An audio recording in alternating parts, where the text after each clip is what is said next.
You know, there's a couple constants in my life that have always been a part of me. One of them is video games.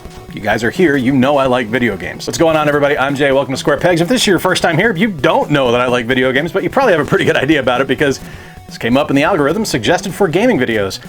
But if this is your first time here, like I said, you might not know this about me. As much as I love video games, I also love superheroes. Comic books have been a big part of my life since I was a kid. I mean, I've got a wall full of trade paperbacks just like Mad Love here that I love to collect. I love reading about my favorite superheroes. I love just comics. I think they're amazing. They're a fantastic medium for storytelling, and I think there's some really good opportunities to make great games out of those superheroes as well. Which got me to thinking, I haven't really been taking a look at my Generation Gap series in a while. And if you don't know what Generation Gap is, I can't fault you for that. I haven't done one in months. What the series is I take a look at one game representing a theme from each console generation. I start as far back as I can go. In this case, we're starting on Gen 2, and we're going to kick things off with Spider-Man on the Atari 2600.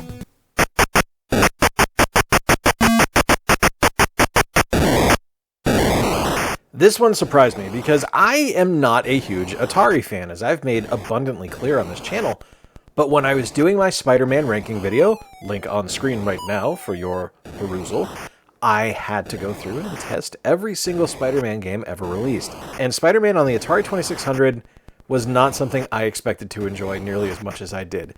Is it a perfect game? No, by no stretch of the imagination is it a perfect game, but for the limitations inherent in the Atari 2600, that they were able to capture not only the spirit of Spider-Man, but make the game fun, was really, really impressive.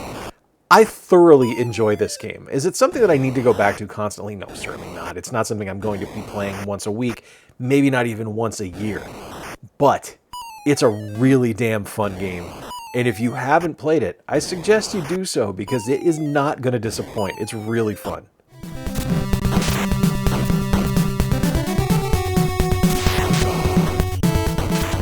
I think Batman on the NES is not only one of the best superhero games ever released, but it's legitimately one of the best NES games ever released. It's Sunsoft at their absolute finest. You get not only incredible gameplay, but you get one of the best soundtracks ever composed for an NES title.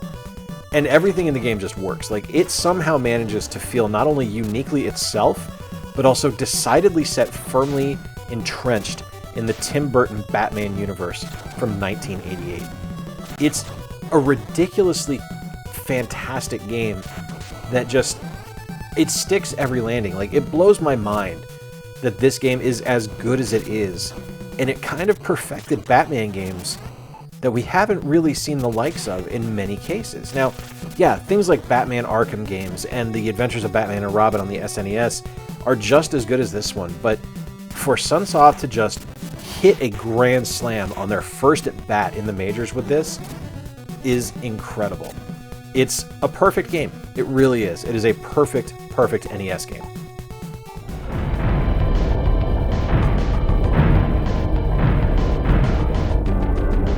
Now, there's plenty of options available here, I will admit to you on this one, from the SNES and the Genesis generation, and part of me wanted to go with Maximum Carnage, part of me wanted to go with the Adventures of Batman and Robin, but seeing as how I've already featured Batman on this list once, and I will most likely be featuring him again as we go, I wanted to kind of switch gears a little bit and talk about another member of DC's Trinity, and that is Superman. And I have a deep affection for the death and return of Superman, the beat-em-up game on both the SNES and the Genesis. It is not a perfect beat-em-up by any stretch of the imagination, and I'm not going to say that this is the best superhero game of this console generation. I definitely think there are better ones, but this is one to me that is just inherently easy to sit down, play, and enjoy, because every mechanic in the game just works. It's a fun beat-em-up that utilizes a license and makes the game enjoyable. It looks great. It's Blizzard, which is kind of cool. Like, that's a weird random fact, as this is made by Blizzard, which I kind of love. And the gameplay is wonderful. There's some repetition involved, but it is a 16-bit beat-em-up, so that's kind of to be expected. Every 16-bit beat-em-up has random, weird repetition that you just kind of accept and move on with your life, and that's present here as well. You get to play through the storyline, loosely affiliated with the storyline. There's definitely some liberties taken with the overall presentation, but I do think it's a really fun title, and it's one that I go back to constantly. I think it's a wonderful game. I don't think he works here. Oh boy. Entry number 2 from that webbed menace. Send me pictures of Spider-Man. We are here on the PlayStation 1 or the Dreamcast or the N64, whichever one you want to go with, for the first Spider-Man game released in 3D. This game absolutely blew my mind when it initially released. I did not think we were ever going to get anything that felt remotely like being Spider-Man that was ever going to come close to this one, because this one, it broke the bank. This was a perfect game. And it's still fun to this day, which I think is just remarkable. The gameplay is solid. The powers and abilities of Spider-Man are ever present. The quips are there.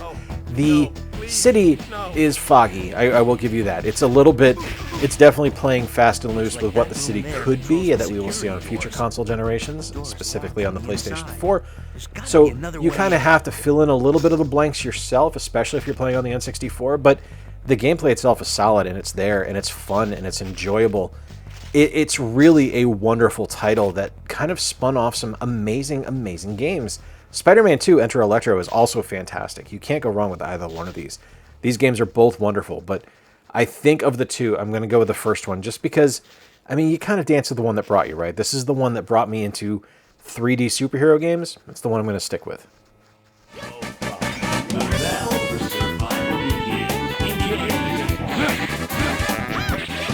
This game's going to take you for a ride, and okay, not necessarily a superhero game. Forgive me, but this one has to be on the list because it's one of the best video games ever. Whether home console or arcade release, Marvel vs. Capcom 2, it's perfect. It legitimately is perfect. I cannot find fault with this game. You have a massive roster of characters, both from Capcom and Marvel. The superheroes are true to who they are in the comics. The voices in the game are fantastic. The combat is over the top and bombastic and ridiculous and fast and frantic and fun. Being able to fight and take out the amazing, huge bosses at the end of every game is amazing.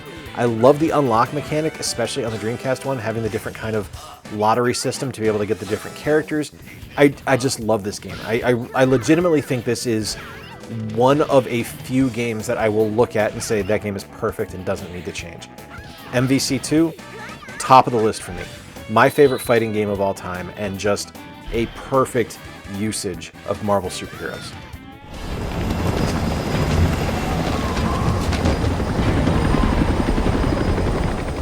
I could very easily talk about something like Arkham Asylum or Arkham City, and I probably should. I really probably should, because I know universally those are thought of as some of the best games of all time, but I always go back to Batman Arkham Origins.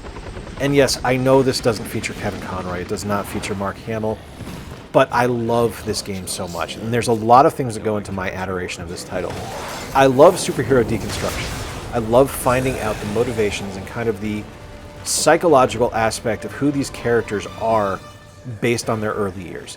That's why things like Batman Year One and Superman Year One are some of my favorite comics, because I love digging into what makes these characters work. And I get that with Batman Arkham Origins. I also get a game set at Christmas time. I'm a huge fan of the holidays. I love winter. So being able to play the Dark Knight Detective on Christmas Eve, oh my god, it's perfect. I just love it. Were there bugs when it launched? There absolutely were bugs when it's launched, and I can understand why people wouldn't like it because of that, but I didn't play it until years later, and for me, this is my favorite entry in the Arkham franchise.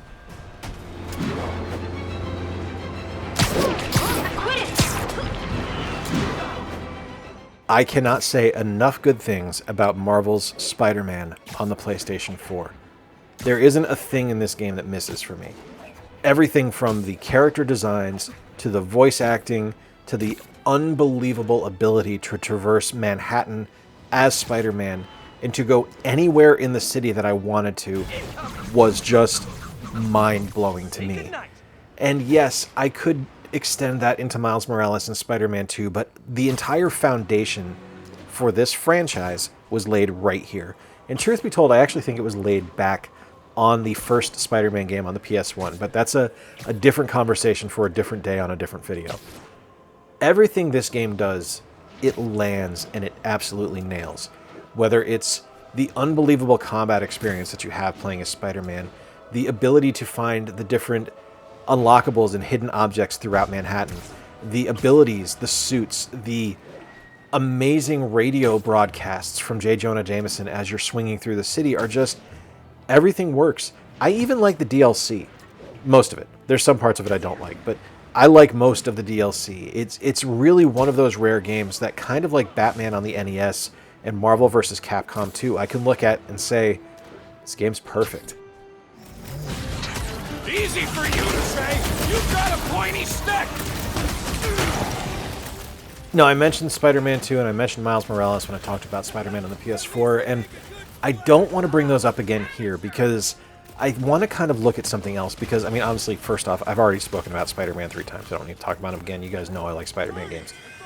But one that I don't think gets enough recognition and enough love and really, really should get its flowers is Marvel's Guardians of the Galaxy. This game is absolutely brilliant. Fantastic combat. A really, really fun concept. The ability to carry on conversations and have those conversations influence people's choices and people's performance, and the storyline is perfectly done. I love the ability to huddle up with everybody and have it play just this incredible 80s rock song or power ballad to have everyone get on the same page. It does not take itself too seriously, but it delivers such a fantastic and complete total package of wonderful gameplay experiences that I can't believe that this game didn't do better than it did. It's legitimately one of the best games on the PS5 and the Xbox Series, and it's something that I cannot believe people overlooked because it is 100% brilliance personified. There you have it, my friends. Generation gap looking at superheroes. I started all the way back on the 2600 with Spider-Man, and I jumped all the way up to the Xbox Series X with Marvel's Guardians of the Galaxy. It would have been really easy for me to go with Miles Morales or Spider-Man 2, but wanted to switch things up a little bit. If you want to know my thoughts on Spider-Man, there's a link on the card right now where I rank literally every Spider-Man game ever released. It's a marathon, but it's kind of fun. I'd suggest you watch it if you're interested in knowing what I think about every Spider-Man game ever. Spoilers, there's a lot of really bad Spider-Man games. I even look at a Spider-Man game that's playable at Olive Garden. Seriously. Let me know in the comments down below, what are your favorite superhero games from each console generation? I'm sure there are differences of opinion here. Just keep it respectful. It's the only thing I ask. Hey, if you enjoyed today's video, why don't you click that thumbs up button down below? The engagement really does help the channel out. And you know what? If this is your first time here and you're still here, that's awesome. I appreciate you sticking to the end of the video. If you'd be interested, why don't you click that subscribe button down below? I'd love to have you stick around. Until next time, folks, I've been Jay. Appreciate you spending a little bit of time with me. Remember to play more games, stay square, and take care. I'll talk to you soon.